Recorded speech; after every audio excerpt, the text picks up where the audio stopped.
Hey, Scott Jordan here for Jancast number 213 from May 14th of 2026. We're heading into summer. So we've been reporting on all kinds of doom and gloom stuff with the economy and everything else. And I'm going to finish that up with today's show. But before that, I want to get into the Hantavirus, aka Andes virus, if I'm saying that right. Mark Warder can text me and tell me after the fact that I said it right or wrong. If you want more info on that in particular, you can see my Sunday sales blast, and we'll include a link in the show notes for that. If those of you that don't know, we publish a weekly thing called the Sunday Sales Blast. Been doing it for about 20 years, where we talk about industry-related stuff, sales-related stuff. So we talked a little bit about this particular virus and whether or not we should be worried about it or not. So we've got that covered. Good news is you really don't need to worry about it, other than it has pointed out that there's different ways of cleaning this type of situations, where normally you'd want to do wet cleaning versus dry cleaning, or dry cleaning versus wet cleaning. In this case, you do not want to do dry cleaning, because that's going to spread it, get it airborne, particularize the virus itself, so it's going to spread even more readily. So what they're recommending is a wet cleaning, particularly with bleach. But the good news is you're probably not going to see this outbreak anytime soon, unless you're on that ship, or you were on the ship and had contact with other people, or the people that are on the ship now have contact with you. So they're running down all the people that possibly ran into this particular virus. But I don't think it's anything to worry about. Again, bleach is what they're recommending, but again, you don't even have it in areas that, not like measles and stuff like that, where it's gradually building. So good news is you don't really need to worry about that one. Bad news is we still have to worry about supply chain issues. So as of Tuesday, the consumer price index rose 3.8% in April from a year earlier. That's a huge increase, and it previously was 2.4. So we've got a big jump there. That's going to come down and kind of trickle down the lane, so to speak.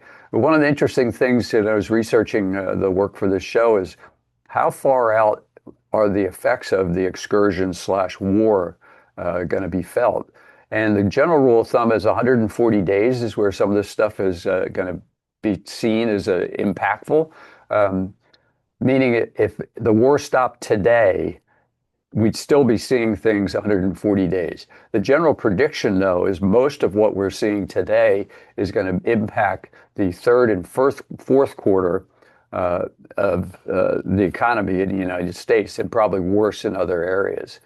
So even though things are kind of somewhat mellow other than the gas pump, we've had that one big price increase we talked about before with specific raw materials, but I think this is going to start steamrolling a little bit more and building some momentum from a pricing standpoint.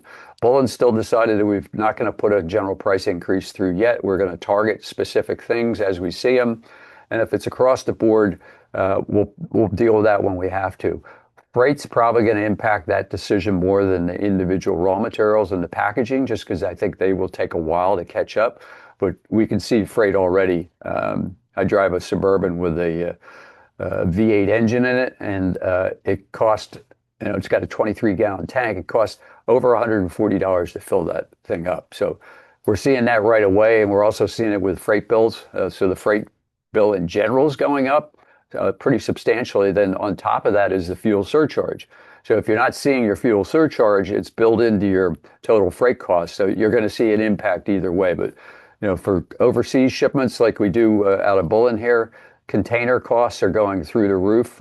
Something that maybe cost a couple $1,000s to send to Europe is now $5,000 or $6,000. So costs are continuing to go through the roof, unfortunately. And then this news from last Tuesday about the consumer price index actually going up. That's not good news at all. So let's see what my AI co-host has to say about the economy. And then the next Jancast we're going to do, we're going to feature on AI, but not with my co-host. We're going to feature on how is Bullen using all of these AI tools, and which ones do we feel are better or worse. Thought that would be a good show because we have a good history of doing stuff with our formulations, doing stuff with our marketing, doing stuff with our label design. all using AI, and ChatGPT 5.5 has really come out of the gates with a major improvement. So we'll cover that in the next show. But here's what my AI co-host has to say about the current state of the economy. Thanks a lot for tuning in. Welcome to This Explainer. Today, we're tracking a totally invisible domino effect. We're going to break down exactly how a potential spike to $150 a barrel in the global oil markets is gearing up to directly inflate the price of the disinfectants, glass cleaners, and floor finishes that are sitting under your kitchen sink right now. So think about this fascinating little mystery for a second. What does a distant geopolitical crisis and a massive spike in crude oil prices actually have to do with the cost of keeping your home clean? Well, it turns out there's a direct and incredibly tight pipeline between the two. Let's dive in. Section 1. The $15 oil threat. Right now, global oil markets are going through some truly extreme volatility. Triggered by the ongoing standoff and blockades in the Strait of Hormuz, we're looking at a crazy scenario where roughly 14.4 million barrels of crude a day are just being kept off the market. That is a massive macroeconomic shock. And because of that shock, major Wall Street banks, we're talking Goldman Sachs, Bank of America, and Citi, are currently modeling a historic scenario.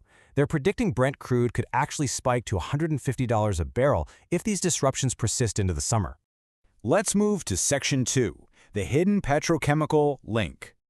You know, when most of us hear about surging oil prices, our minds immediately go straight to the gas pump, right? But here is the hidden reality. A massive 70% of the cost to produce basic chemicals comes directly from oil-based feedstocks like naphtha. Those feedstocks get cracked into petrochemical derivatives, specifically benzene and linear alkyl benzene, or LAB. These are basically the foundational building blocks for synthetic fibers and plastics. And right now, versatile delays out of the Middle East are causing massive, rapid price inflation for these exact chemicals. Which brings us to Section 3, the cleaning products price surge. This is exactly where that $150 barrel of oil hits home. The everyday hygiene products you buy are utterly dependent on these surging petrochemicals. Disinfectant wipes? They use synthetic materials like polyester, which is literally born from oil. Your laundry detergents rely heavily on LAB. Those streak-free glass cleaners require chemical solvents, and floor finishes need petrochemical resins. If oil hits $150, the manufacturing cost of every single one of these items completely skyrockets. So, when you're just wiping down your sink, you are actually utilizing materials caught right in the middle of a global supply chain crisis. As the cost to produce these disinfecting agents and solvents soars alongside barrel prices, manufacturers are seeing their margins absolutely crushed. And of course, they're preparing to pass those costs directly onto you. All right, on to Section 4, the consumer impact timeline. Now you might be wondering, well, why aren't my glass cleaners twice as expensive yet? It all comes down to supply chain math. For consumer goods at the very end of the value chain, the price pass-through is incredibly slow. It takes a proven 3 to 12 months for the initial shock at the oil well to fully register on the retail price tag you see at the store. And even if the shipping crisis magically resolved itself today, the physical logistics involved are just grueling. Think about it. You have 30 days just to clear the current backlog, 25 days for transport, 10 days battling port congestion, and 45 days to restart the chemical crackers. That is a 140-day minimum restart process just to get those foundational materials flowing normally again. Because of this massive lag, the inflation wave is basically traveling underwater right now. Basic chemical prices have already surged over 60%, but because consumer companies operate on long-term pricing contracts, the true peak of retail pressure is preparing to crash onto consumers later in the third or fourth quarter. As JP Morgan starkly points out, commodities markets are always forced into equilibrium. The market simply must clear. If the physical supply of these vital petrochemicals falls short of demand, the market only has one mechanism left. It will inevitably force prices up to destroy demand. So the global dominoes are falling. That $150 oil threat is systematically working its way towards your local store's cleaning aisle as we speak. The wave is in motion. So how will you prepare your household budget before your go-to disinfectants and floor finishes double in price? Thanks for joining us on This Explainer. See you next time.